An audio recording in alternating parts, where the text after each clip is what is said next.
Aujourd'hui, je vous parle de la langue géographique. Donc, c'est quoi exactement? Il y a justement quelqu'un qui m'a écrit sur les réseaux sociaux parce qu'il y a ça depuis plusieurs années, puis il est vraiment tanné, fait qu'il ne sait pas quoi faire avec ça. Fait que la langue géographique, c'est qu'il faut avoir différentes tâches. Donc, vous voyez une image de blanc, rouge, un mix des deux.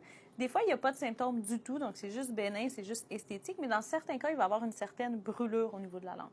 La cause, elle n'est pas trop connue, mais il y a eu des liens qui ont été faits avec soit des gens qui vont avoir des allergies, des irritants, des carences aussi, soit des carences en B12, des carences en fer, qui peuvent augmenter le risque d'avoir des langues comme ça. Puis aussi, des fois, c'est un petit peu irritant. Quoi faire? Fait que dans la médecine moderne, ce que je trouvais, c'est qu'il n'y avait pas grand-chose parce qu'ils ne savent pas exactement la cause. Donc, ce qu'ils vont dire, c'est, disons que ça brûle un petit peu la langue, c'est un gel anesthésiant. Si la brûlure est liée avec du reflux gastrique, bien, on va donner des médicaments pour calmer l'acidité au niveau de la langue. Mais la chose que j'ai trouvée intéressante, parce que j'ai déjà fait un protocole, moi, alimentaire, puis on me demandait de prendre une photo de ma langue.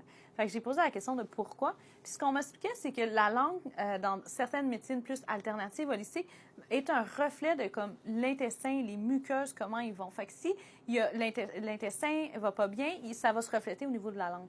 Fait qu'il y a un lien avec ça, puis il y a donc différentes choses qu'on peut faire pour aider. Fait que soit de changer l'alimentation, essayer un plan alimentaire, ça peut être aussi des gargarismes avec de l'huile, soit de l'huile de coco ou des huiles qui vont aider pour enlever l'acidité au niveau de la langue et au niveau de l'intestin.